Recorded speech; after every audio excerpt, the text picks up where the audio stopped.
Di utara planet ini ada sebuah pulau yang bernapas. Napasnya naik dari api yang ia simpan di dalam dan kulitnya tertutup es. Di dalam dirinya bumi masih mengingat asal-usulnya sendiri. Di bawah permukaan, kekuatan tak kasat mata terus-menerus membentuknya. Tanah bergetar, uap mengepul dari celah-celah terbuka, dan gletser perlahan maju mengukir lanskap. Dingin memang menguasai, tetapi hangat tak pernah jauh. Inilah Islandia, negeri yang tergantung di antara dua kutub ekstrim. Tempat planet ini masih berdenyut kehidupan. Setiap gunung adalah luka baru, dan setiap lembah menyimpan kenangan akan api. Di lanskap muda ini, waktu seolah diukur berdasarkan denyut bumi. Musim dingin menyelimuti dataran dan sungai-sungai membeku di bawah es. Angin mengatur ritmenya, menghapus semua jejak hari sebelumnya. Namun, ada sesuatu yang bergerak di antara embun beku. Dalam keheningan putih, jejak kaki kecil melintasi salju. Jejak-jejak itu adalah tanda keberadaan, bergerak hati-hati, makhluk yang menjadikan dingin sebagai tempat berlindung dan bertahan dalam siklus perlawanan yang tak pernah berakhir. Tak ada yang tumbuh cepat atau membuang-buang energi di sini. Di lanskap ini, kehidupan tidak berkembang, melainkan bertahan. Ia bergerak perlahan, dengan kehati-hatian seseorang yang tak mampu berbuat salah. Setiap tarikan napas punya tujuan, setiap gerakan adalah sebuah keputusan. Kelangsungan hidup bukan bergantung pada kekuatan, melainkan pada kesabaran dan ingatan. Dan perjuangan itu bukanlah perjuangan seorang diri. Di mana satu kehidupan bertahan, di sana ada kehidupan lain yang mengintai.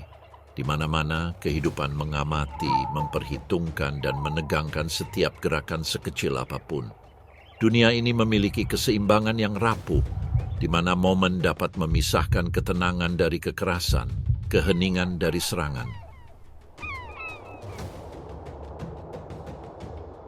Di antara semua makhluk itu, satu dapat bertahan hidup sementara hampir tidak ada makhluk lain yang mampu.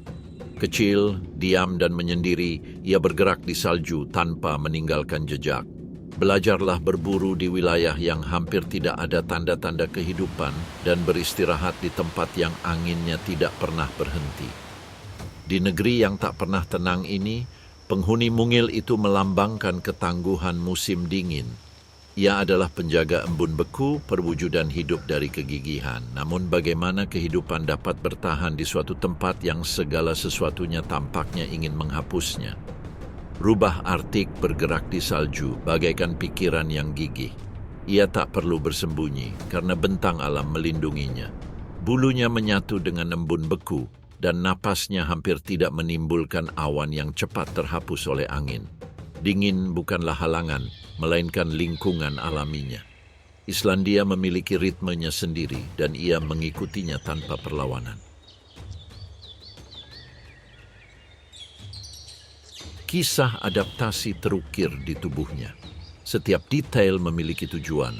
Telinganya yang pendek menahan panas yang coba dicuri angin. Anggota tubuhnya yang diselimuti bulu tebal memungkinkannya bergerak melintasi salju tanpa tenggelam, mendistribusikan berat badannya secara presisi, seolah setiap langkah diukur berdasarkan naluri. Saat bergerak maju, moncongnya yang pendek dan kuat membelah udara dingin untuk mencari tanda-tanda yang tak terlihat. Setiap tarikan napas mengukur lingkungan, dan setiap embusan napas menghemat energi di tempat yang bahkan bernapas pun memerlukan biaya. Dan sekarang selama musim dingin, bulunya mencapai kepadatan luar biasa, dengan lebih dari 2.000 helai rambut per sentimeter persegi. Perisai termal itu melindunginya bahkan pada suhu 40 derajat di bawah nol dan memungkinkannya bergerak saat dunia berhenti, berburu dan menjelajah di tengah kesunyian yang membeku. Setiap ciri rubah Arktik menceritakan kisah yang lebih dari sekadar ketahanan. Ciri-ciri tersebut merupakan hasil dari masa lalu yang panjang, sebuah perjalanan yang dimulai ketika es menghubungkan benua-benua Dan ketika Islandia masih terhubung ke Greenland oleh jembatan es dan bongkahan es yang mengapung, dia adalah orang pertama yang tiba di tanah ini, satu-satunya mamalia darat yang melakukannya sendiri ribuan tahun yang lalu. Namun perjalanan itu tak berakhir. Perjalanannya berlanjut setiap musim dingin, berulang dalam setiap langkah, dalam setiap perburuan, dalam setiap kesunyian yang disandarkan salju. Sejak saat itu, ia belajar mendengar apa yang tak kasat mata. Ia bergerak tanpa suara, memahami apa yang tak bisa didengar orang lain, dan dapat menunggu tanpa bergerak hingga es menunjukkan sedikit pun kehidupan di bawah permukaannya. Di sini, di mana keheningan berkuasa, setiap suara menjadi sebuah koordinat, sebuah janji singkat yang menentukan apakah seseorang akan bertahan hidup satu hari lagi atau menyerah pada rasa lapar. Ketika angin mereda dan dunia terasa hening, pendengaran rubah menajam. Keheningan bukanlah keheningan, melainkan penantian. Setiap otot menyimpan niat, lalu berhenti. Kepala menoleh sedikit ke satu sisi, seluruh tubuh membeku. Di bawah tubuhnya, salju berubah tekstur dan memecah kesunyiannya. Suara yang nyaris tak terdengar, getaran kecil menandakan sesuatu yang bergerak di bawah permukaan. Ia tak melihatnya, tapi ia merasakannya. Suara di bawah salju berubah menjadi bentuk, dan bentuk itu berubah menjadi arah. Pendengarannya mendeteksi pergerakan tikus pada kedalaman lebih dari 0,5 meter dan menerjemahkannya menjadi peta yang hanya bisa dibaca olehnya. Ia melengkungkan punggungnya, memperkirakan titik yang tepat, lalu melompat. Tubuhnya menegang sesaat di udara sebelum terjun bebas. Salju terbuka dengan retakan kering, dan keheningan pun pecah. Derit singkat muncul dari latar belakang putih, yang dengan cepat tenggelam. Kehidupan memudar secepat terdeteksi. Rubah itu menjulurkan moncongnya yang tertutup es. Di antara gigi-giginya, hewan pengerat kecil itu masih gemetar. Kemudian ia mengguncang dirinya sendiri dengan gerakan singkat dan salju pun terlepas dalam awan tipis yang larut di punggungnya. Lalu ia mengangkat kepala dan mengendus udara. Ia melihat ke kedua sisi, waspada. Angin membawa aroma lama, jejak pemburu lain. Tunggu beberapa detik hingga semuanya tenang kembali, baru setelah itu ia bergerak maju. Tak ada amarah dalam gesturnya, tak ada kebanggaan dalam tangkapannya. Sang predator tidak merayakan, ia memenuhi tugasnya. Inilah persepsi mereka, pembacaan lingkungan yang tidak memerlukan mata. Karena dunia tidak menampilkan dirinya kepadanya sebagai suatu pemandangan, tetapi sebagai getaran yang konstan. Angin, derit es, dan perubahan tekstur udara mengelilinginya seperti bahasa senyap yang ditanggapinya dengan ketepatan kuno sealami lingkungan itu sendiri. Selama hari singkat di Islandia, ia melakukan perjalanan melalui wilayahnya dengan keyakinan seorang kartografer yang tidak membutuhkan peta. Ia tahu di mana es pecah, di mana angin berputar, dan di mana burung gagak meninggalkan sisa-sisa pesta mereka.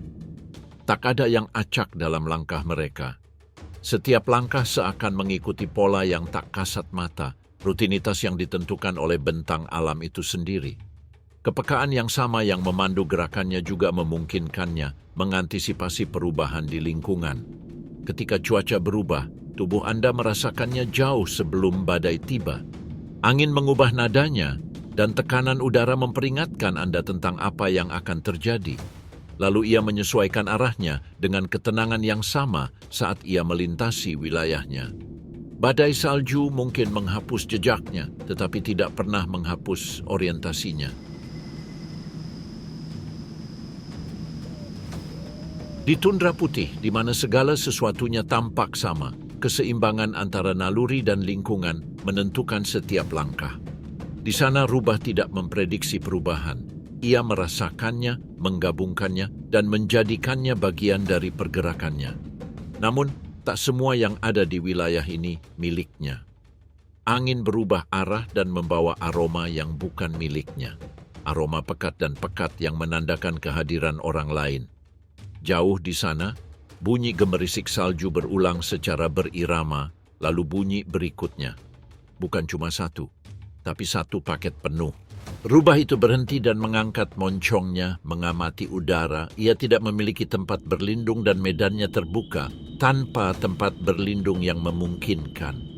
Jika ia berlari, gerakannya akan membuatnya ketahuan, tetapi jika ia menunggu terlalu lama, angin mungkin akan berubah arah dan membawa aromanya ke arah mereka.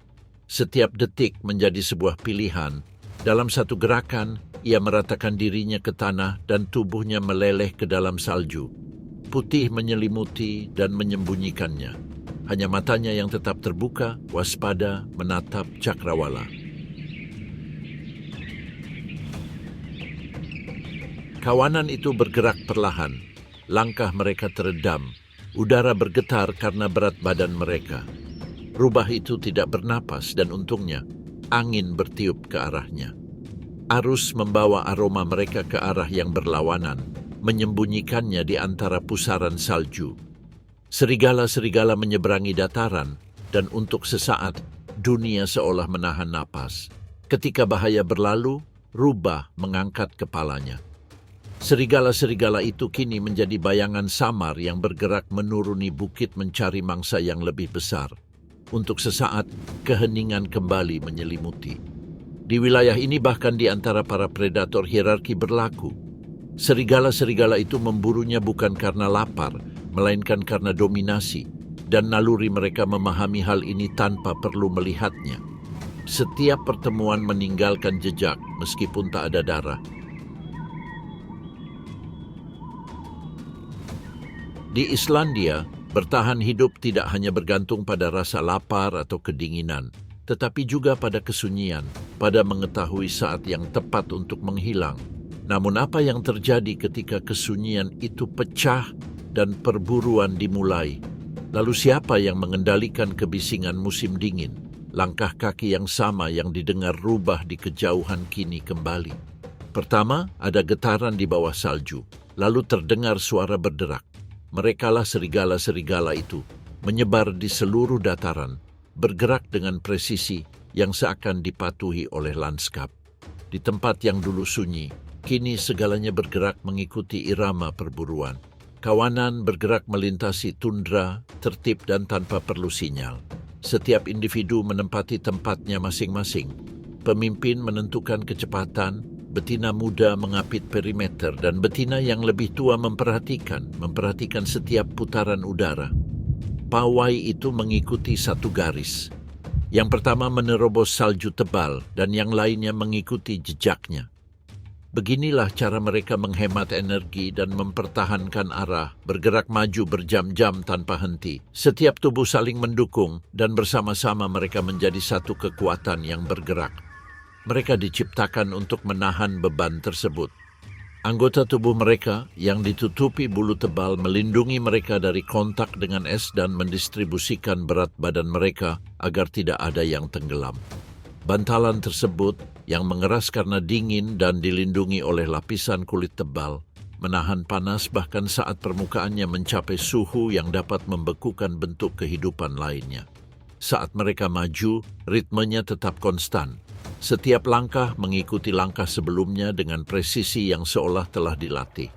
Mereka membentuk jejak sempurna yang menembus target bagaikan hembusan napas yang terus-menerus.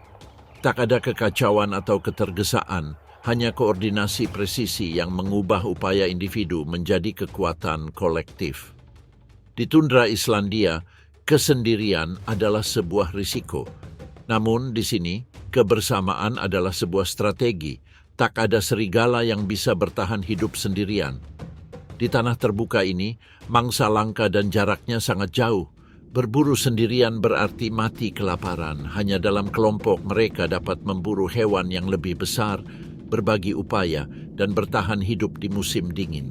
Kemajuan mereka meninggalkan jejak kaki yang memudar di kejauhan, dan udara dingin membawa setiap napas seperti denyut nadi yang menyebar di dataran. Saat itulah sesuatu berubah. Angin nyaris tak bergerak, dan jejak samar yang nyaris tak terlihat hanyut terbawa arus. Kawanan itu berhenti. Tak perlu urutan. Semua orang merasakan hal yang sama. Ada aroma yang menunjukkan kehidupan baru-baru ini, dan beberapa meter di depan, salju menunjukkan jejak bendungan besar yang dalam dan segar yang melintasi lembah. Untuk sesaat segalanya tetap diam, lalu kelompok itu melanjutkan lajunya penuh tekad dan diam. Dua serigala bergerak ke samping, yang lain nyaris maju, memotong jalur tak kasat mata yang ditandai udara antara mangsa dan tempat perlindungan. Ketegangan meningkat, lanskap tampak tenang, tetapi ada sesuatu yang berubah. Jauh di sana, sebuah siluet mendongak, seekor rusa kutub yang waspada. Dari kejauhan, kawanan itu mengamatinya. Hewan itu ragu-ragu, mengendus udara, dan tiba-tiba matanya bertemu dengan mata serigala-serigala itu. Ketegangan mereda. Tubuh rusa kutub melengkung dan otot-ototnya meledak saat terbang. Itulah sinyalnya. Sang pemimpin memiringkan kepalanya. Tak ada suara atau perintah, hanya dorongan bersama. Yang pertama bergerak maju dan yang lainnya merespons. Sementara es berderak di bawah bebannya dan tundra terbakar dalam gerakan yang tepat. Tak ada amarah, hanya ritme.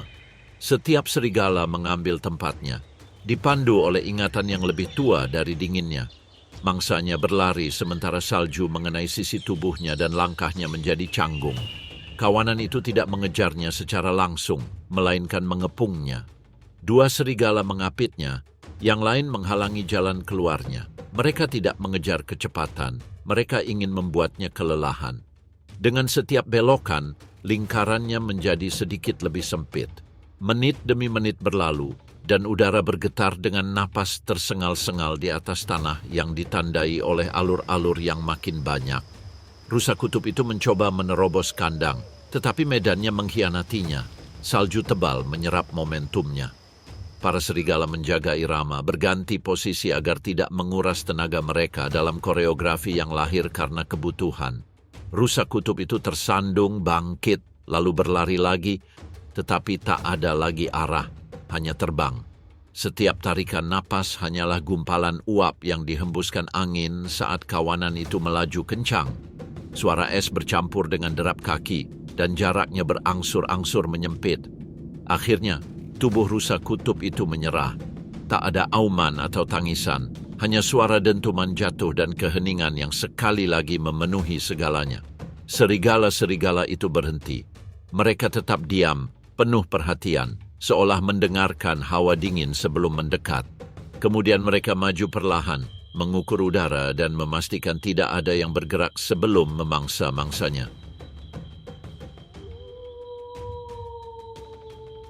Keheningan itu total, nyaris tak terganggu oleh bunyi derak salju ketika sang pemimpin mengambil langkah pertama menuju mayat itu. Tak lama kemudian yang lain berkumpul, tak ada yang terburu-buru. Masing-masing mengambil tempat, dipandu oleh urutan yang tak perlu diingatkan. Mereka makan sedikit-sedikit, bukan karena lapar langsung, tetapi karena naluri, dengan keyakinan bahwa musim dingin akan panjang dan hawa dingin akan mengawetkan apa yang tersisa. Salju akan segera menutupi sisa-sisa itu, menjaganya tetap di bawah lapisan putih sampai dibutuhkan lagi. Saat angin berubah arah, kawanan itu berhenti. Keheningan kembali sealami perburuan itu sendiri. Hanya jejak kaki yang tersisa dan uap yang masih mengepul di udara dingin, perlahan larut di antara butiran salju. Dingin tak kunjung reda. Ia menyebar ke segala yang tersisa dan mempertahankan bentuk momen itu seolah waktu itu sendiri terperangkap di dalam salju. Tidak ada yang terbuang sia-sia karena di tundra setiap kematian memberi makan kehidupan dan setiap kepulangan dimulai dalam keheningan. Perlahan-lahan angin menghapus jejak dan lanskap kembali tenang. Tundra tetap tak bergerak, menggantung dalam kesunyiannya sendiri hingga gema terakhir perburuan menghilang di udara dingin. Namun, tepat ketika keheningan terasa abadi, sesuatu bergerak di balik cakrawala. Malam tiba, dan apa yang terpendam di bawah es mulai terbangun. Di dunia yang berubah dengan kegelapan ini, siapa yang akan menjadi pemburu sekarang? Kegelapan turun tanpa suara. Di cakrawala, rona terakhir matahari terbenam memudar di balik pegunungan dan udara menebal hingga hening. Jauh dari dataran, hutan-hutan tenggelam dalam kegelapan yang pekat. Di antara batang-batang pohon yang tertutup embun beku, angin nyaris tak berani masuk. Keheningan menyelimuti hutan dan lumut bagai kain kafan kuno. Di balik selimut es itu, kehidupan lain terbangun. Tubuh-tubuh kecil merayap di antara akar dan dedaunan yang mengeras, mencari makanan di bawah naungan. Di sini, malam bukan lagi wilayah serigala, melainkan milik mereka yang tahu cara bergerak tanpa terlihat. Di tengah embun beku dan lumut kerak, sesosok bayangan kecil meluncur dengan hati-hati. Ia adalah tikus sawah Islandia, salah satu dari sedikit makhluk yang menjadikan kegelapan sebagai sekutunya. Bulunya, dengan warna gelap dan kusam, menyerap cahaya bulan yang pucat, membuatnya hampir tak terlihat. Setiap serat tubuhnya seolah dibuat tak terlihat, bergerak tanpa meninggalkan jejak di antara akar-akar yang basah. Beratnya hanya beberapa gram, namun nyawanya bergantung pada setiap gerakan, tetapi kerapuhan itu bukanlah kelemahan, melainkan naluri. Karena terlepas dari ukurannya, ia telah belajar membaca tanah seperti orang lain mengingat jalan di salju. Ia hafal medannya, dan setiap akar, setiap batu, dan setiap retakan adalah bagian dari peta pribadinya. Ia hanya keluar saat udara stabil dan angin bertiup dari utara, karena ia mengenali bahwa ke arah itu baunya tidak menyebar jauh. Persepsi mereka tidak diukur dari jarak, tetapi dari detail, dari derit, bayangan yang tidak sesuai, atau bau yang tidak sedap. Dipandu oleh perhatian terus-menerus itu, pada malam hari ia bergerak melalui salju untuk mencari makanan. Ia menemukan sisa-sisa lumut yang mengeras, biji-biji kering, pecahan-pecahan yang dipegangnya dengan hati-hati, dan dibawanya ke mulutnya dengan kelezatan yang lahir karena kebutuhan. Setiap langkah yang ia ambil, gerakannya melambat. Ia berhenti ketika udara berubah dan keheningan terasa terlalu sempurna, karena di hutan beku bahkan keheningan pun dapat menyembunyikan bahaya. Musim dingin telah mengajarkannya bahwa siang hari adalah wilayah yang tidak bersahabat. Saat rubah berkeliaran di antara embun beku, musang menyelinap di bawah salju, dan burung gagak mengawasi dari atas, waspada terhadap setiap gerakan. Itulah sebabnya ia belajar bertahan hidup di pinggiran, menunggu matahari terbit dan suhu turun di bawah nol. Barulah setelah makhluk-makhluk yang lebih besar beristirahat atau bersembunyi, tikus sawah muncul dari salju dan berani bergerak. Itulah perjanjiannya dengan kegelapan. Namun di Islandia, kegelapan juga punya mata, jauh di atas, di antara batang-batang pohon yang meliuk-liuk di hutan kecil yang nyaris, tak mampu bertahan menghadapi angin, seekor burung hantu salju mengamati dalam diam. Dua bola kuning tidak bergerak berputar dengan ketepatan mutlak. Burung itu hinggap di dahan yang tertutup embun beku dan mengamati tanah. Tubuhnya yang lebar dan putih menyatu dengan salju, dan ia tak perlu bersembunyi karena malamlah yang melakukannya. Dalam kegelapan, suara samar memecah kesunyian. Burung hantu itu menundukkan kepala dan menatap tajam, lalu menukik turun. Di bawah, tikus itu melangkah beberapa meter, melampaui tempat persembunyiannya. Ia membawa secuil benih, persembahan untuk anak-anaknya yang menunggu di bawah tanah. Ia tak menyadari bahwa bahaya telah menghampirinya. Burung hantu menghitung jarak, menyesuaikan tubuhnya, dan dalam sekejap mata udara meledak dalam penurunan yang sempurna. Dampaknya langsung terasa. Salju naik dan keheningan pecah sesaat, tetapi bendungannya tidak ada. Tikus itu pada detik terakhir menyelinap di bawah lapisan es, tersembunyi di sebuah cekungan tempat suara berubah arah. Burung hantu itu membentangkan cakarnya yang kosong di permukaan putih dan menoleh, sejenak bingung. Suara itu telah menipunya, dibelokkan oleh es dan angin. Kini ia melayang, mengukur udara. Angin berganti arah, bertiup dari utara, dan membersihkan ruang dari gema yang membingungkan. Di bawahnya, hutan membentang dalam bayangan panjang dan salju memantulkan cahaya redup. Burung itu hanyut mengikuti arus berputar perlahan, tak perlu terburu-buru, dan rasa lapar tak menghalangi pelariannya. Di Islandia, menunggu juga merupakan bentuk perburuan. Udara menebal di sekitar burung hantu itu. Ia tetap bertengger di dahan yang tertutup embun beku, tak bergerak, sayapnya terlipat di tubuhnya. Setiap helai bulu membaca arah angin, setiap otot menanti sinyal yang belum tiba. Tak ada yang bergerak. hutan, es, dan cakrawala seakan menahan napas.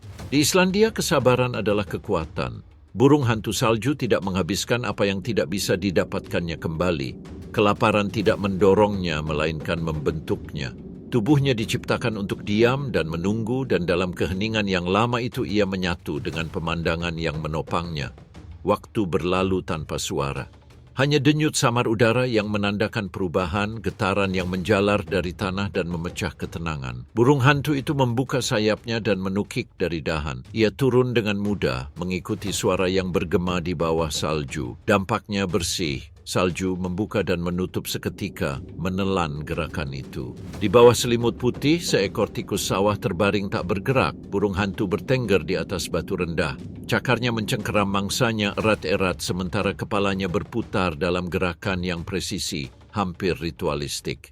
Tak ada suara, hanya derak es yang tertimpa bebannya dan gemerisik bulu samar saat ia bergerak. Dengan gerakan cepat, ia menelan tubuh kecil itu bulat-bulat.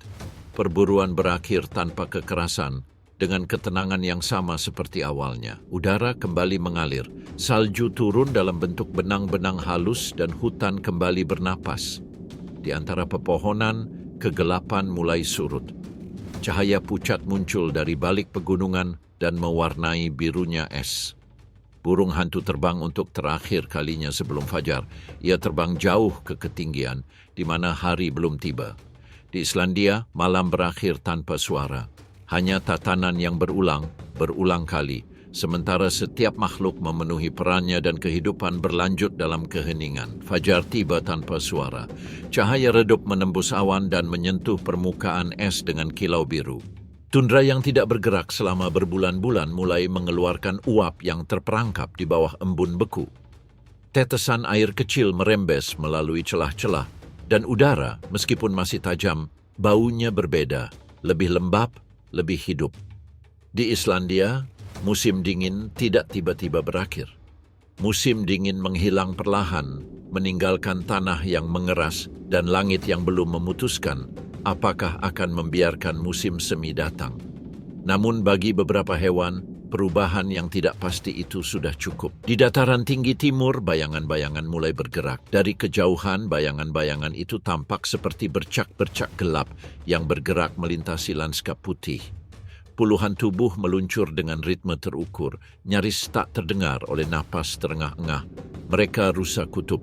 Setelah berbulan-bulan terlindung di dataran tinggi, mereka turun menuju lembah tempat es mulai mencair, dan lumut kerak muncul kembali di bawah permukaan. Perjalanan mereka penuh kesabaran. Tak ada yang memimpin atau memberi perintah, tetapi semua orang tampaknya tahu jalannya.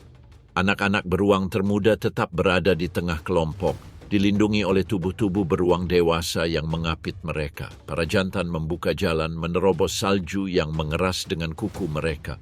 Suaranya berirama, hampir menghipnotis. Derak kering yang mengiringi setiap langkah. Angin bertiup dari utara, syarat garam, membawa aroma laut yang jauh, sekaligus kenangan badai. Meski begitu, kawanan itu terus berlanjut. Di dunia mereka tak ada keraguan, hanya kemajuan yang konstan, dipandu oleh ingatan yang tersampaikan tanpa kata-kata. Setiap rusa kutub membawa peta tak kasat mata di dalam tubuhnya. Otot-ototnya yang kencang dan kuat menyimpan pengetahuan tentang medan. Jalur aman, sungai beku yang bisa diseberangi, dan ngarai tempat es terbuka tanpa peringatan. Tak ada kesalahan atau improvisasi. Rute ini telah dilalui turun-temurun, ditandai oleh naluri. Di barisan depan kelompok, seorang jantan tampak menonjol.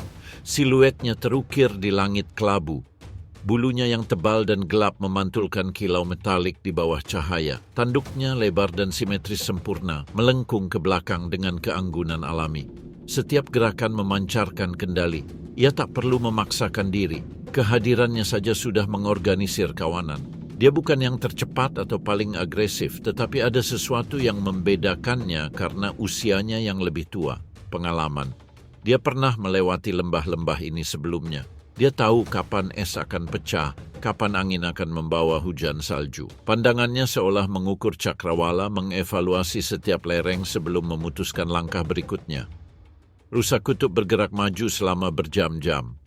Medan berubah perlahan, salju bercampur dengan lumut dan sisa-sisa rumput kering. Suhu naik beberapa derajat saja, cukup untuk mendinginkan udara. Lanskap pun terbuka, dan cahaya siang hari menyinari lereng Islandia Timur. Di sini, di tepi dataran tinggi Snæfell, musim dingin terasa seperti kenangan yang jauh. Kawanan domba menemukan apa yang mereka cari, lembah tempat bumi kembali bernapas. Bunga-bunga malu pertama mengintip di antara bebatuan dan angin membawa aroma pencairan. Kelompok itu bubar. Para betina mulai merumput membenamkan moncong mereka di rerumputan basah. Yang muda beristirahat di bawah pengawasan betina yang lebih tua, sementara beberapa jantan menjaga tepi lembah. Ketenangan yang mengikutinya bukanlah istirahat, melainkan jeda. Sebuah keseimbangan singkat antara rasa lapar dan kelelahan. Jantan dominan berdiri terpisah di sebuah bukit kecil tempat ia mengamati kawanan. Ia tidak sedang mencari makan. Tatapannya mengamati cakrawala, waspada terhadap setiap gerakan. Tubuhnya menunjukkan kelelahan akibat perjalanan, tetapi juga ketegangan yang tertahan, seolah-olah ia sedang menantikan sesuatu yang tak terelakkan. Udara semakin cerah dan keheningan semakin pekat. Di kejauhan langit menandai perubahan. Awan-awan rendah dan padat berarak perlahan dari barat. Di antara mereka, cahaya jingga memecah keseragaman kelabu. Hari mulai meredup dan seluruh lembah bernuansa tembaga. Rusa-rusa kutub berkumpul merespons naluri. Kehangatan tubuh mereka mengusir dinginnya siang hari. Dari atas, lembah itu tampak seperti masa hidup, bergoyang mengikuti irama angin. Namun, ketenangan itu menipu. Di antara para pria, ada sesuatu yang mulai menegang.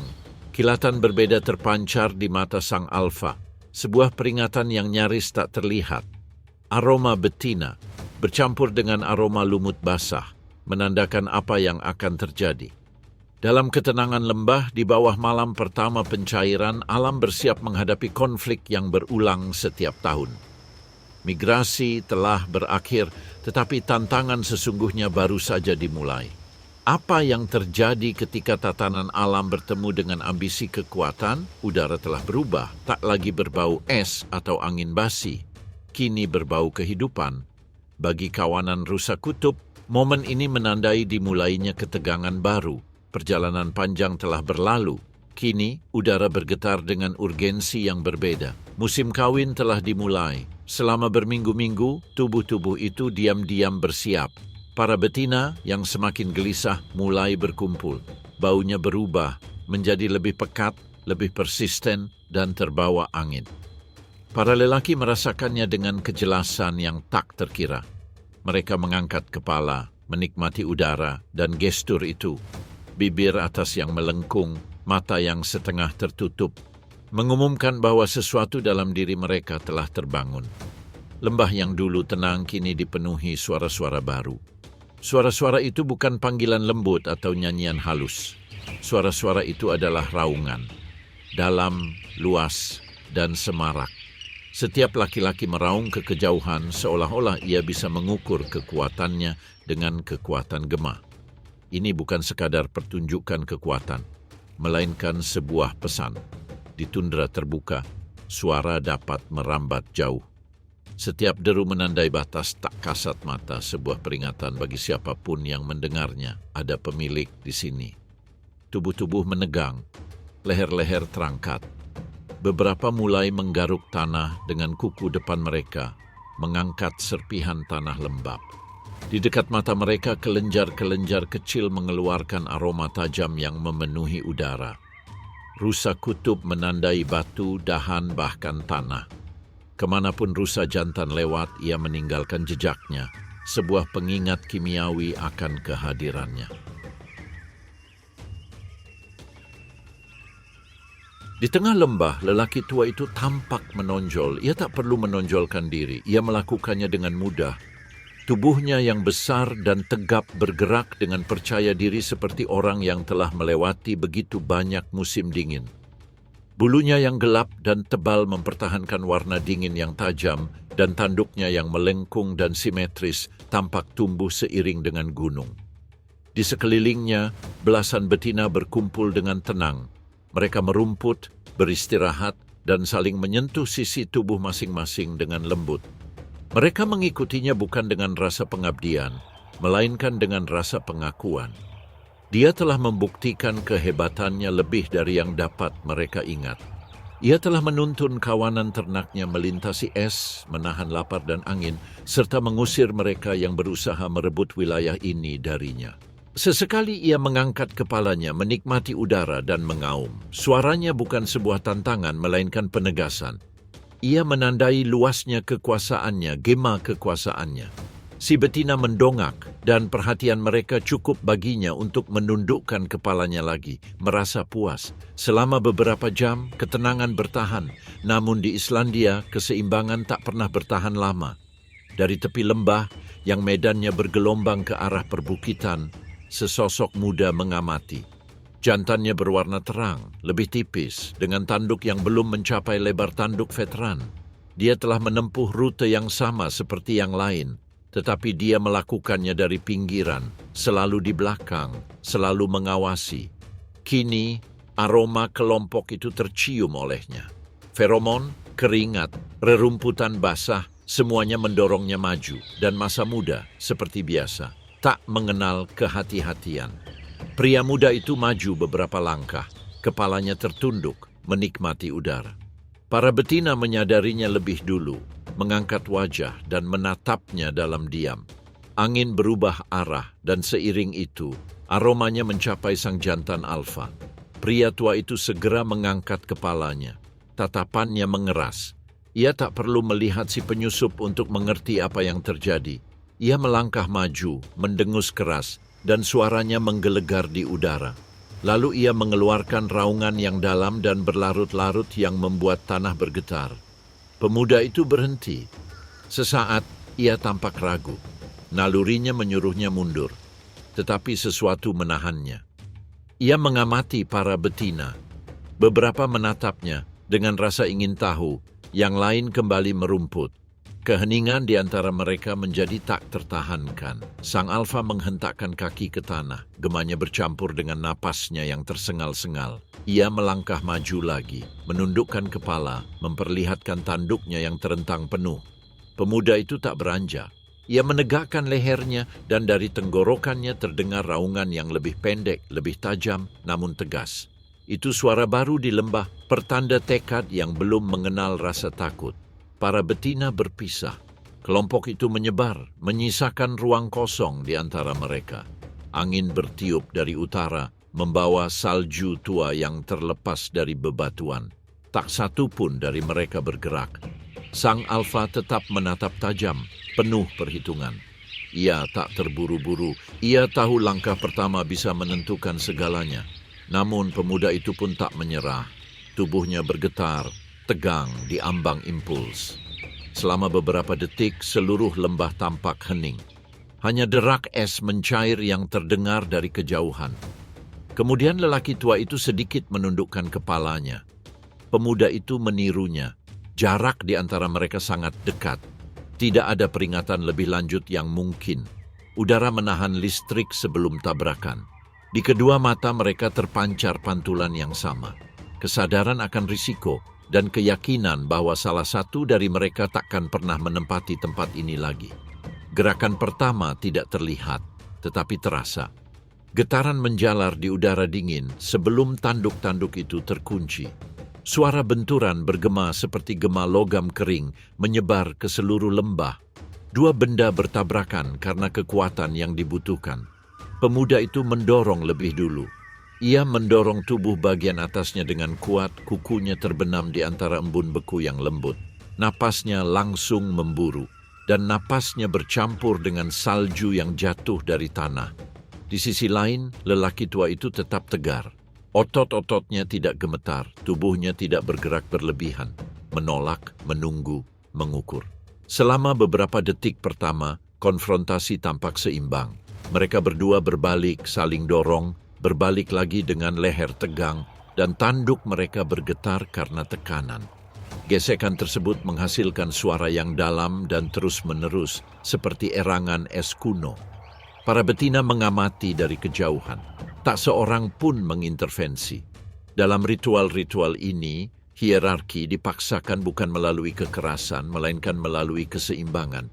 Ini bukan tentang menghancurkan, tetapi tentang mengingat ketertiban. Pemuda itu memaksakan posisinya, mencoba berbalik cepat, tetapi medan tidak mendukungnya. Salju runtuh, kaki belakangnya terpeleset dan momentumnya pun menghilang. Lelaki tua itu memanfaatkan kesempatan itu. Ia memutar lehernya dengan presisi, menancapkan tanduknya lebih dalam, dan mendorong dengan beban yang seolah berasal dari tanah. Pemuda itu mundur selangkah, lalu selangkah lagi. Udara dipenuhi suara napasnya. Uap menyelimuti dirinya. Ia mencoba lagi untuk melakukan dorongan putus asa, tetapi lelaki tua itu mengantisipasinya. Ia tidak merespons dengan kekuatan kasar, tetapi dengan kendali. Setiap gerakan diukur, seolah-olah dia mengetahui koreografinya sebelum memulai. Pertarungan itu tidak berlangsung lama. Dalam hitungan menit hasilnya terlihat jelas. Pemuda itu terengah-engah, otot-ototnya kaku, dan sisi tubuhnya bermandikan keringat dingin. Sang alfa, meski lelah, tetap menegakkan kepalanya dan memusatkan pandangannya. Upaya terakhir pemuda itu berakhir dengan kegagalan. Tanduknya terpisah dengan bunyi retakan pelan dan keheningan menyelimuti. Sang alfa melangkah maju dan mengeluarkan raungan pendek dan tajam. Ia tak perlu lagi. Pesan telah tersampaikan. Pria yang kalah itu menundukkan kepalanya. Ia tidak langsung lari. Ia menatap tanah, bernapas perlahan, dan berbalik perlahan. Tak seorang pun memperhatikannya. Di dalam kawanan, betina kembali merumput, tubuh rileks dan keseimbangan pulih. Di tundra Islandia, kekalahan tidak dihukum. Kekalahan diasimilasi. Kekalahan adalah bagian dari siklus, dari proses pembelajaran yang mengulang skenario yang sama setiap musim. Pemuda itu melangkah pergi, masih terengah-engah. Napasnya lenyap di udara dan langkahnya membawanya menuju tepi lembah. Tak ada rasa dendam dalam kepergiannya, hanya rasa lelah. Semakin tinggi Anda mendaki, medannya berubah. Rumput menghilang dan salju kembali menutupi segalanya. Di lereng bukit, di tengah bayang-bayang dan angin, tampak sosok-sosok lain yang tersebar. Jantan soliter, lebih muda, beberapa tanduknya patah, yang lain masih tumbuh. Mereka semua berbagi nasib yang sama, mengamati dari kejauhan. Cahaya meredup di atas lembah dan hawa dingin menyelimuti dataran. Di Cakrawala, tundra berubah menjadi satu warna dan malam pun tiba tanpa suara. Fajar menyingsing di atas dataran tinggi bagai hembusan napas pelan. Malam berlalu tanpa suara meninggalkan kabut tipis yang nyaris tak terlihat oleh mata. Siluet para lelaki yang berpencar menyendiri. Angin sudah mereda, tetapi hawa dingin masih ada, menggantung di udara, waspada. Rusa muda itu tetap diam, dengan kepala tertunduk, mengunyah sisa-sisa lumut yang mengeras. Di sekelilingnya, selusin sosok muncul dari pantulan es. Tak satu pun dari mereka yang terlalu dekat. Mereka menjaga jarak yang tepat, naluriah, dan terpelajar di antara mereka. Dalam kelompok-kelompok ini, tidak ada hierarki yang jelas, juga tidak ada perebutan kepemimpinan. Semua orang tahu tempat dan peran mereka. Mereka disebut penyendiri, jantan yang karena usia, cedera, atau kebetulan telah tersisih dari siklus perkawinan. Beberapa masih terlalu muda untuk berkompetisi, yang lain tua atau kelelahan karena musim dingin, pensiun untuk menghemat tenaga yang tersisa. Kelompoknya bukanlah kawanan dalam arti sebenarnya, tetapi gencatan senjata. Tak ada lenguhan, tak ada benturan tanduk rusa. Satu-satunya yang memecah kesunyian hanyalah suara kasar rumput kering yang dicabut dan derak es di bawah kaki mereka. Berbeda dengan kawanan dominan, di sini tidak ada ketegangan atau betina yang perlu dipertahankan. Hanya tubuh-tubuh yang bergerak bersama demi kenyamanan, mencari makanan dan kehangatan bersama. Kadang-kadang mereka beristirahat dengan membentuk setengah lingkaran, di waktu lain mereka menyebar di dataran, tetapi pandangan mereka selalu tertuju ke Cakrawala. Dalam keseimbangan yang rapuh ini, setiap individu berkontribusi, kewaspadaan, persahabatan, kehangatan. Ini adalah aliansi diam-diam di antara mereka yang kalah, di mana kehati-hatian lebih berharga daripada kekerasan. Pemuda itu mengamati, ia tak lagi meraung atau memaksakan kehendaknya. Ia telah memahami tanpa menyadarinya pelajaran pertama dari pengasingan bahwa kesabaran juga merupakan bentuk kekuatan. Tanduknya yang masih tertutup embun beku memperlihatkan bekas luka baru. Udara dingin menyusup ke lubang hidungnya, memaksanya bernapas perlahan. Selama beberapa hari berikutnya, kelompok tersebut bergerak ke daerah dataran rendah. Tempat angin menyingkapkan bercak-bercak lumut kecil. Setiap temuan adalah sebuah kemenangan. Tubuh mereka yang kurus dan tertutup bulu yang tak merata, seolah menyimpan jejak adaptasi selama berabad-abad. Dingin memang menggigit, tetapi mereka telah belajar untuk bertahan. Otot-otot mereka terasa nyeri, tetapi mereka terus bergerak maju. Terkadang ketika angin berubah arah, kambing muda mengangkat kepalanya dan mengendus. Udara membawa aroma yang dikenalinya, aroma kawanan utama, betina, dan jantan alfa. Ia juga membawa gema auman yang jauh. Tubuhnya bereaksi, tapi dia tidak bergerak, belum. Di antara orang-orang yang menyendiri, ada aturan tak tertulis. Mereka tidak saling berhadapan karena upaya itu akan sia-sia. Mereka juga tidak bersaing. Di sini, semua orang setara dalam kekalahan dan harapan mereka. Di ambang kekuasaan, kekuatan diukur dari kemampuan untuk menunggu saat yang tepat. Keseimbangan kelompok bergantung pada ketenangan itu. Jika satu orang menjadi tidak sabar atau mencoba memaksakan kehendaknya, yang lain menjauh, membiarkan yang tidak cocok itu kelelahan sendirian. Tidak ada hukuman, hanya jarak. Pemuda itu belajar dari logika diam ini. Ia belajar membaca medan, mengukur angin, dan menghemat energi. Hari demi hari tubuhnya berubah. Ia mendapatkan stamina, berat badannya kembali, dan kakinya pun semakin kuat. Naluri yang dulu mendorongnya untuk menentang, kini mengajarkannya untuk menghitung. Karena di sini setiap kesalahan itu mahal harganya. Salju bisa menyembunyikan jurang yang dalam, dan satu langkah yang salah bisa berarti terjebak hingga pinggang, rentan terhadap dingin atau predator. Burung soliter tidak memiliki gembala atau rute tetap. Mereka bergerak mengikuti angin, mengikuti garis tak kasat mata yang mengarahkan mereka ke tempat penyimpanan makanan kecil. Keberadaan mereka minimal, tetapi tepat. Namun, sebuah kepastian yang hening berdetak di antara mereka. Keseimbangan itu tidak permanen. Pada siklus berikutnya, ketika salju mencair dan angin berubah, beberapa dari mereka akan kembali ke lembah untuk mencoba lagi. Tanduk yang patah akan tumbuh kembali. Luka akan sembuh di bawah bulu yang baru. Kekalahan hari ini hanyalah jeda. Suatu pagi, matahari mengintip dari balik awan-awan rendah dan mewarnai es dengan warna keemasan. Pemuda itu berdiri tegak, lebih tegak dari sebelumnya.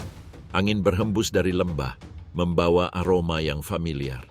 Di antara aroma lumut dan embun beku, ada sesuatu yang lebih, jejak manis dan hangat sang betina. Yang lain tidak menyadarinya atau lebih suka mengabaikannya. Di sisi lain, ia mengangkat kepalanya. Kabut menutupi perbukitan, tetapi ia tahu kemana harus melihat. Dia melangkah beberapa langkah, berhenti sesekali, memperhatikan pergerakan angin. Dia tidak punya rencana, hanya sedikit intuisi. Turun perlahan, menyusuri lereng bukit. Suara-suara lembah semakin keras. Gumaman rusa kutub yang merumput, derak kuku kuda di atas salju basah. Di kejauhan, kawanan utama bergerak sebagai satu masa hidup. Di antara bayang-bayang, sang alfa tua terus mengamati.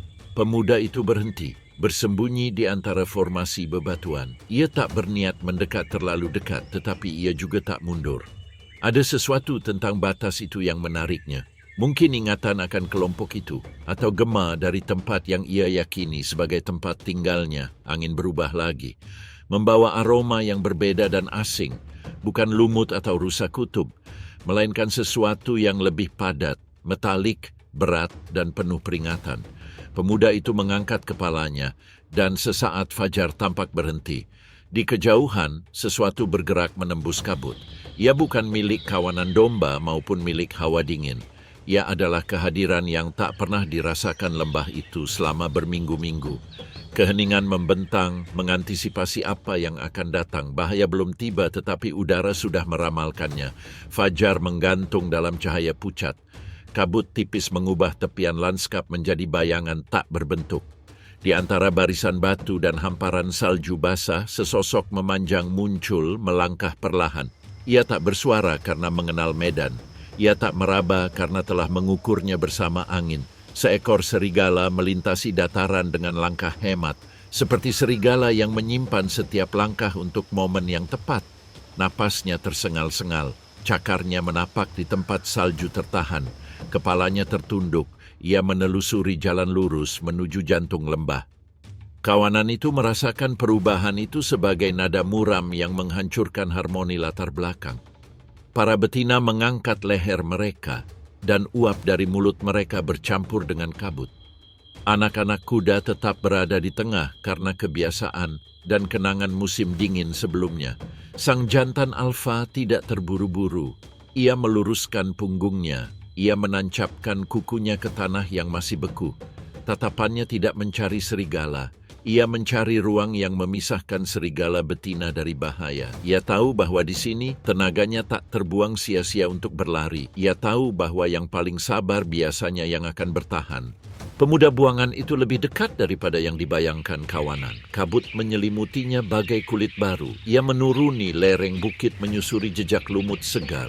Ia masih merasakan kelelahan yang menumpuk. Ia masih ingat hantaman keras yang membuatnya tersungkur ke pinggir lapangan. Namun sesuatu di udara mengubah denyut nadinya dalam sekejap. Itu bukan bau hujan, itu bukan garam angin, itu sesuatu yang lain.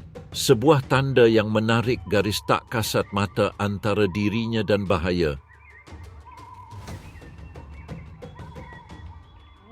Serigala itu maju, tatapannya terpaku pada suatu titik yang belum menjadi tubuh. Ia belajar dari detail-detail terkecil. Tepian salju yang cekung mungkin merupakan langkah kaki yang baru saja diambil. Segumpal uap yang lebih pekat mungkin merupakan napas yang menakutkan. Pilih jalur diagonal tempat angin membawa aroma mereka, hapus jejak mereka dengan gerakan pendek. Ukur betina yang berkeliaran mencari makan di sepanjang tepian. Hitunglah berapa detik yang memisahkan Anda dari upaya yang bersih. Pemuda itu menghentikan langkahnya dalam sekejap mata. Tubuhnya menyelesaikan keputusan sebelum pikirannya. Ia tak melolong. Ia tak memperingatkan. Ia melangkah 3 langkah mantap menuju padang terbuka dan berdiri di tengah-tengah antara serigala dan barisan terdepan kawanan. Dari posisi itu, angin menerpanya langsung dan memberinya semua sejarah yang ia butuhkan. Lumpur lembab, napas asing, kelaparan, jam fajar yang redup. Alfa merasakan gerakan itu tetapi tidak menghalanginya. Ia belum mengenali gerakan yang dikeluarkan. Ia hanya melihat tubuh yang menempati ruang yang tepat. Keheningannya bukan keraguan, itu perhitungan. Jika serigala itu maju di sepanjang sisi kabut, akan ada detik yang tepat di mana pertahanan akan lebih berharga daripada pukulan. Jika serigala ragu-ragu, waktu akan berpihak pada kawanan. Di Islandia, bahkan waktu pun memilih pihak. Sang predator berhenti beberapa meter dari rusa muda itu. Ia tak perlu memamerkan taringnya. Tatapannya yang tajam pada kaki depan rusa itu sudah cukup. Dia menggerakkan satu kaki. Dia menggerakkan kaki yang lain. Es berderit dengan suara tipis.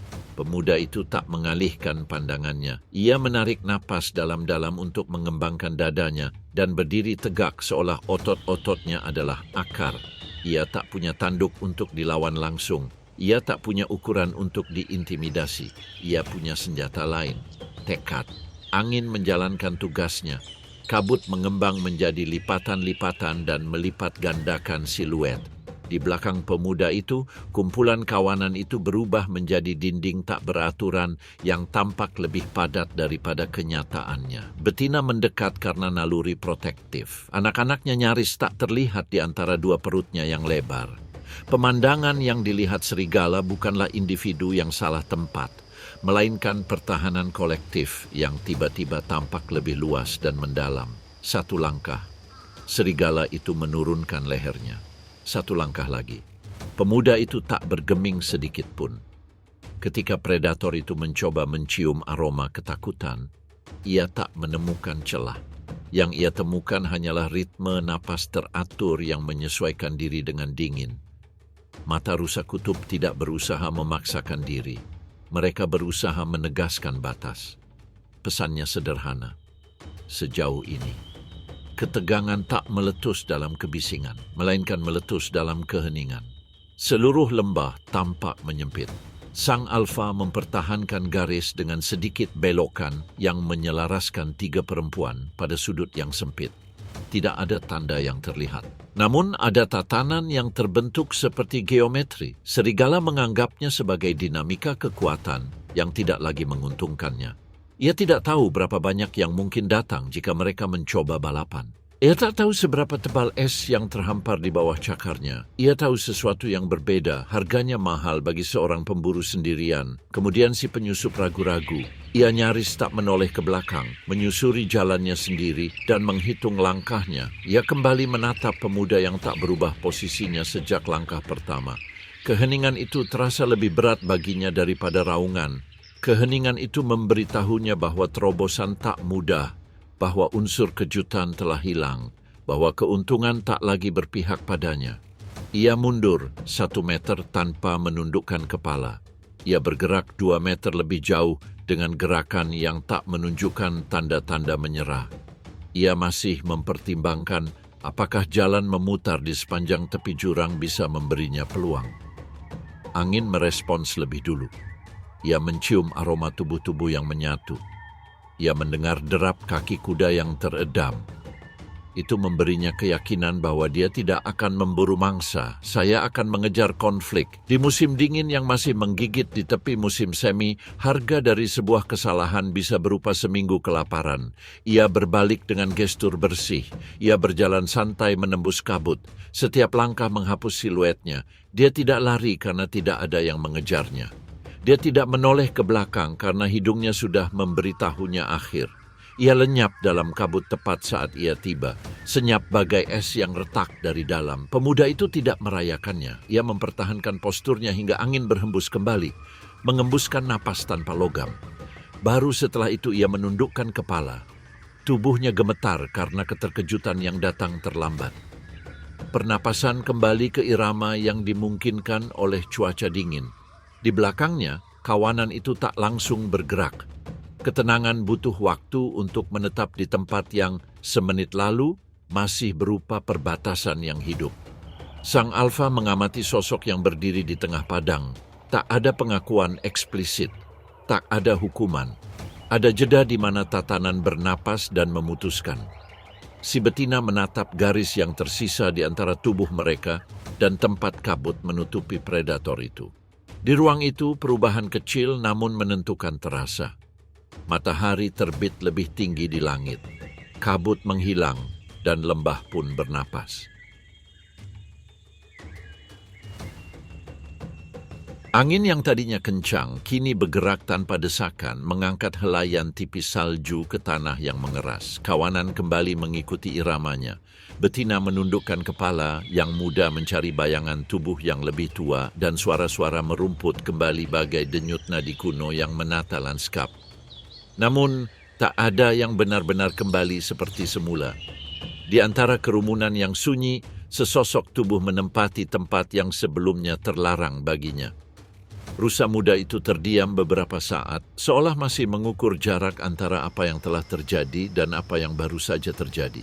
Tak ada perayaan. Alam tak menganugerahkan kemenangan, hanya kesinambungan. Meski begitu, ada sesuatu yang berubah. Mereka yang dulu mengabaikannya kini mengakuinya meski hanya sekilas. Sang jantan alfa mengawasinya dari lereng bukit. Tak ada ancaman dalam posturnya, hanya keheningan yang penuh kewaspadaan. Mereka berdua tahu bahwa hierarki itu tidak hilang, tetapi bisa berubah. Tidak ada utang di antara keduanya, hanya keseimbangan yang diperbarui setiap kali kehidupan menguji strukturnya sendiri. Salah satu betina mendekat, bukan rasa ingin tahu atau empati, melainkan naluri untuk membaca tatanan baru. Ia mengendus leher pria itu, menggesekkan moncongnya ke sisi tubuhnya, lalu kembali ke kelompok. Isyarat itu sudah cukup. Itu adalah izin diam-diam dari umat. Pemuda itu bereaksi dengan ketenangan yang sama seperti saat ia menghadapi predator. Ia maju perlahan, mengukur setiap langkah tanpa menantang, tanpa mundur. Suhu udara telah berubah. Hari terus berlalu dan seiring waktu, tubuh pun menyesuaikan diri. Sinar matahari mewarnai punggung mereka dengan warna keemasan kusam. Jejak malam memudar.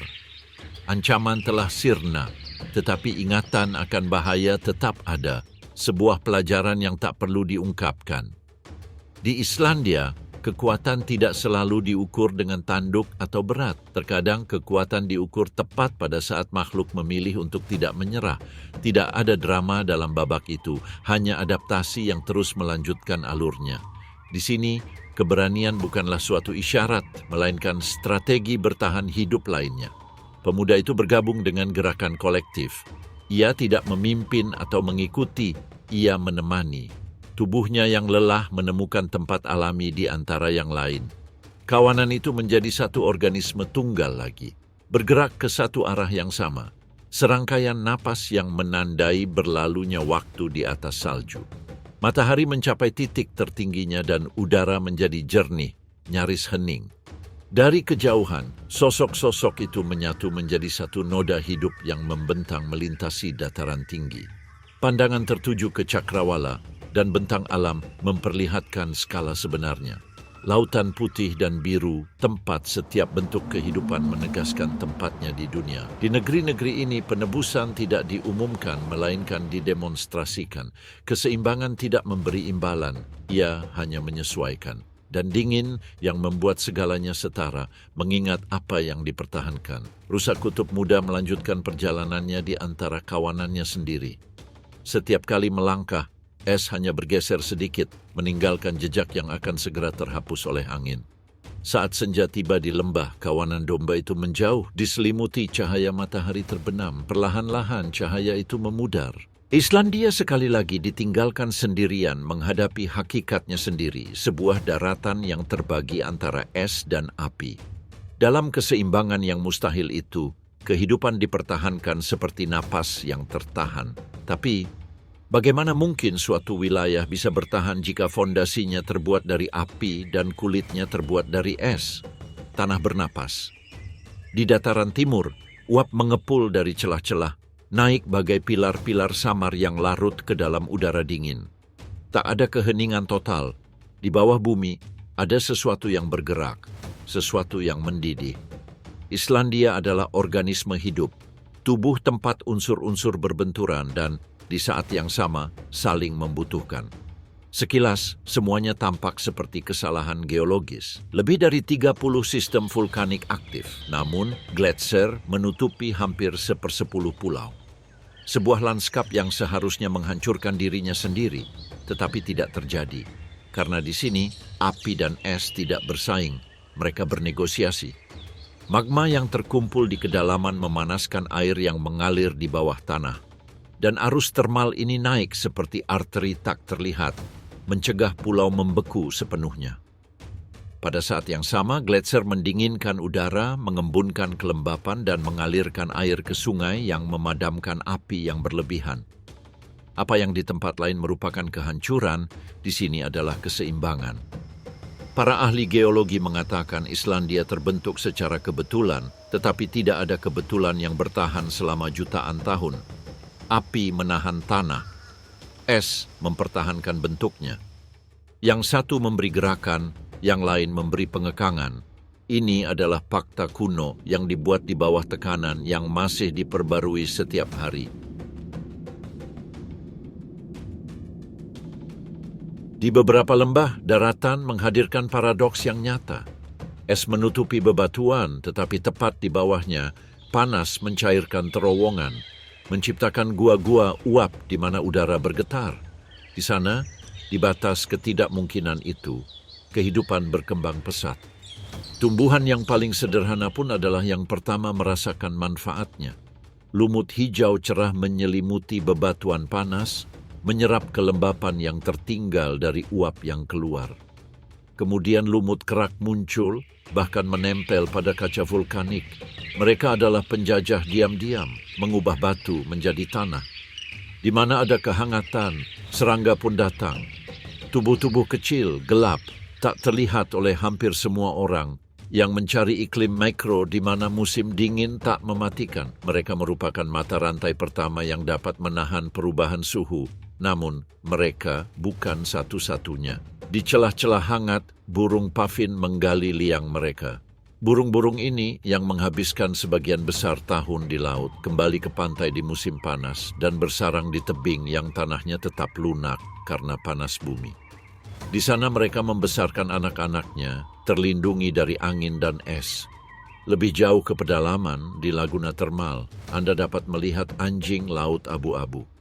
Mereka tetap diam di tepian es, beristirahat di tengah uap dan air hangat. Bagi mereka, tempat-tempat ini adalah tempat berlindung sekaligus perbatasan. Panas dari bawah tanah menjaga air tetap terbuka, yang di tempat lain akan membeku sepenuhnya. Dan lebih jauh ke utara, di tundra, rubah Arktik melintasi medan dengan langkah lambat, mengikuti jejak panas yang tak terlihat. Di ladang lava, tempat tanah masih mengeluarkan uap, ia menggali liang yang dalam. Di sana ia membesarkan anak-anaknya, memanfaatkan suhu yang dapat menentukan hidup dan mati. Setiap spesies, setiap tubuh, tampaknya telah menemukan tempatnya yang tepat di tengah kekacauan. Kehidupan tidak memberontak terhadap api maupun lari dari es. Ia beradaptasi dengan keduanya. Selama bulan-bulan terdingin, udara dapat mencapai suhu yang mustahil. Namun, di bawah permukaan, air mendidih. Kontras tidak menghancurkan keseimbangan, ia justru mempertahankannya. Ketegangan yang konstan inilah yang menjadikan Islandia salah satu dari sedikit wilayah di planet ini di mana penciptaan dan kehancuran terjadi secara bersamaan. Sesekali bumi mengingatkan kita akan kekuatannya. Letusan menyelimuti lembah dengan abu, mencairkan gletser, dan melepaskan sungai lumpur dan batu. Namun, bahkan setelah itu, kehidupan kembali. Nutrisi dari magma memberi makan tanaman baru. Es yang mencair menyuburkan tanah. Di Islandia, tidak ada yang benar-benar mati, ia hanya berubah bentuk. Dan seiring uap naik, es menyebar, dan angin Atlantik menyapu permukaan. Siklus itu terus berlanjut. Negara ini tidak sepenuhnya berada di daratan maupun lautan, wilayah yang terombang-ambing antara tenang dan meletus. Api memberinya gerakan, es memberinya memori, dan di antara keduanya, makhluk-makhluk itu telah belajar untuk hidup tanpa memilih sisi. Tetapi jika api dan es dapat hidup berdampingan, bentuk kehidupan apa lagi yang dapat muncul di perbatasan antara kedua dunia ini?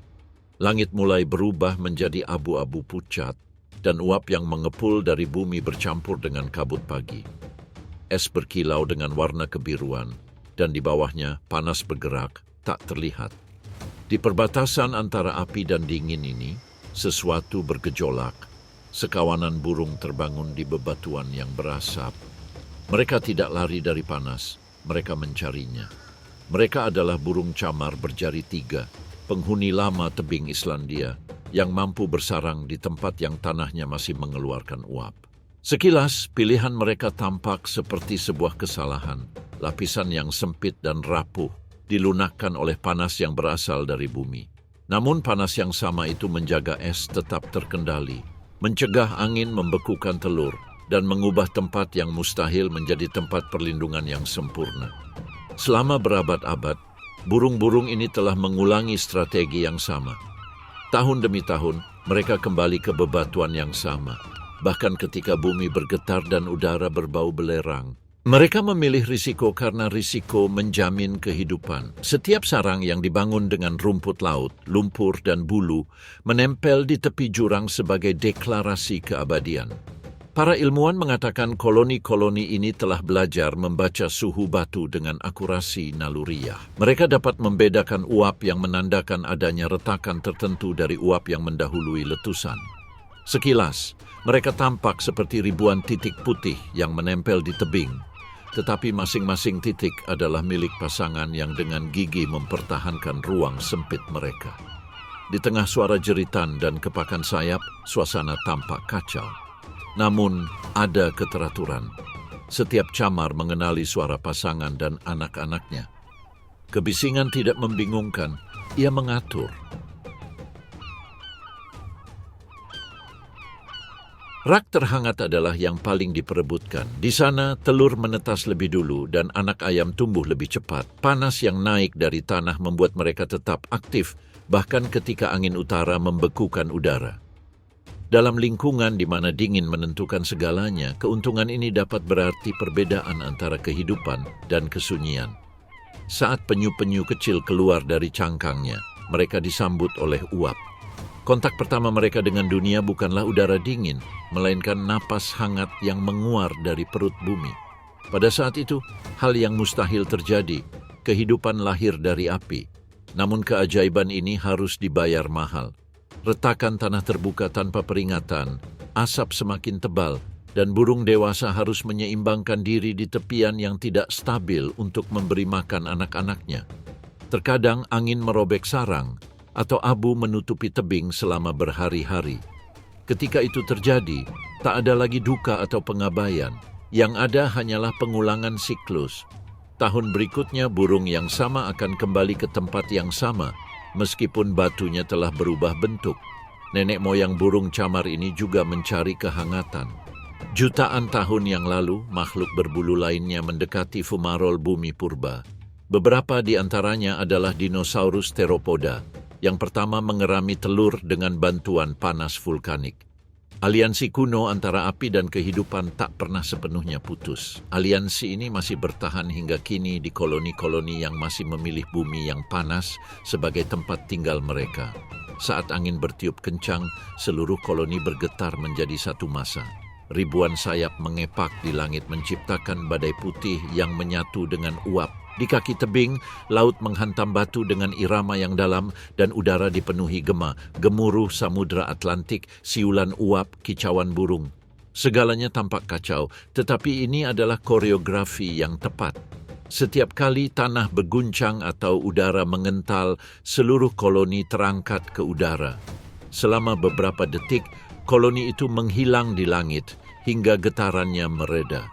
Kemudian mereka turun lagi, masing-masing menemukan sarangnya yang tepat di antara ribuan, tanpa membuat satu kesalahan pun. Api dapat mengubah bebatuan, tetapi tidak dengan ingatan penghuninya. Seiring hari-hari semakin panjang dan musim panas mencapai puncaknya, anak-anak muda mengambil lompatan keyakinan pertama mereka. Ada yang langsung jatuh ke laut, ada yang melayang ke udara, dan hilang ditelan arus.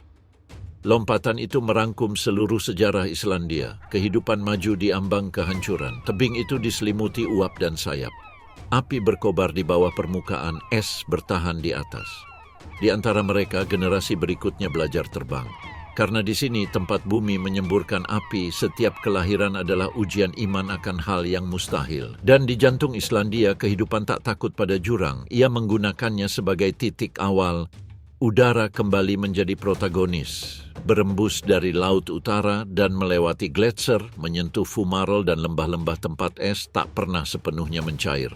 Islandia terbangun di bawah cahaya pucat, dan dalam ketenangan itu terungkap apa yang telah diajarkan daratan selama berabad-abad, bahwa kehidupan tidak memaksakan dirinya, ia beradaptasi. Dari atas, lanskap tampak tak bergerak. Namun di balik keheningan itu, dunia berdenyut. Uap yang mengepul dari batu panas, es yang bernapas di atas lautan, dan makhluk-makhluk yang di antara dua ekstrim ini telah belajar untuk menjaga keseimbangan mereka. Di dataran putih utara, rubah Arktik mengikuti jejaknya yang tak terlihat. Tidak ada yang dapat diprediksi di lingkungan mereka. Angin berubah, salju menutupi, jejak kaki menghilang. Namun ia bergerak dengan presisi. Setiap langkah adalah keputusan yang penuh perhitungan. Tubuhnya, yang direduksi seminimal mungkin, adalah peta respons terhadap kesulitan. Telinga kecil, moncong pendek, bulu yang begitu lebat hingga seolah-olah menyerap cahaya. Ia tidak takut akan kekosongan atau keheningan.